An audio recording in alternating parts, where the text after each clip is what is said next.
হারিয়ে যাওয়া পাট শিল্পকে বাঁচিয়ে রাখছেন স্বনির্ভর গোষ্ঠীর মহিলারা।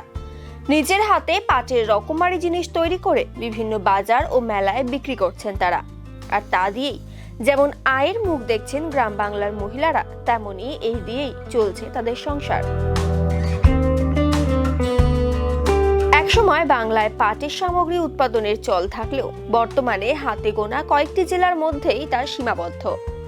পাটের সুতো বের করে তা দিয়ে নানান ডিজাইনের রঙিন সুদৃশ্য সামগ্রী বানানোর পদ্ধতিকে বলা হয় মেখলি শিল্প। আগে এই পাট শিল্পের বিশাল চাহিদা থাকলেও বর্তমানে এই শিল্প ধীরে ধীরে হ্রাস পাচ্ছে।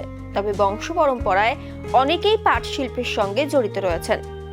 অন্যদিকে সরকারি উদ্যোগে স্বনির্ভর গোষ্ঠীর মহিলারা এই শিল্পকে বাঁচিয়ে রাখার চেষ্টা করছেন। পাটের সুতো থেকে বিছানার চাদর, ব্যাগ, জুতো, পাপোশ, পাটের শৌখিন গহনা, পাটের কার্পেট ও ঘর সাজানোর নানান সামগ্রী তৈরি হয়। আর এই সমস্ত সামগ্রী বিভিন্ন বাজার ও মেলায় বিক্রি করে স্বাবলম্বী হচ্ছেন মহিলারা। সরকারিভাবে উন্নত মানের প্রশিক্ষণ পেয়ে বর্তমানে আরও নতুন নতুন সামগ্রী তৈরি করছেন বিভিন্ন জায়গার শিল্পীরা। পরিবেশ বান্ধব হবার জন্য চাহিদাও রয়েছে পাটের সামগ্রীর।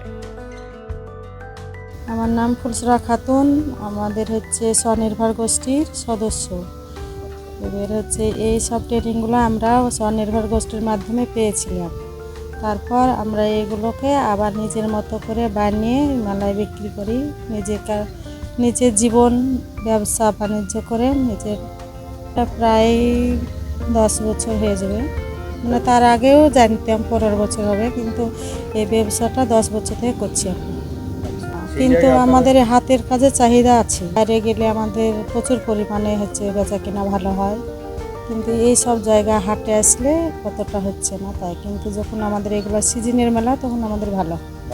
আমরা বাইরে দিল্লি, বম্বে এগুলো তো ভালোই বিক্রি হয়। ওই তো পাপোশ, ডাইনিং টেবিলের ম্যাট, ব্যাগ, টুপি ও অনেক রকম আইটেম। সব পাটের উপরে বিনুনি হয়, আর বিনুনির উপরেই এটা কাজ হয়। এটা 6 মাসের ট্রেনিং হয়েছিল। নিজেরাই বানাই, নিজেরাই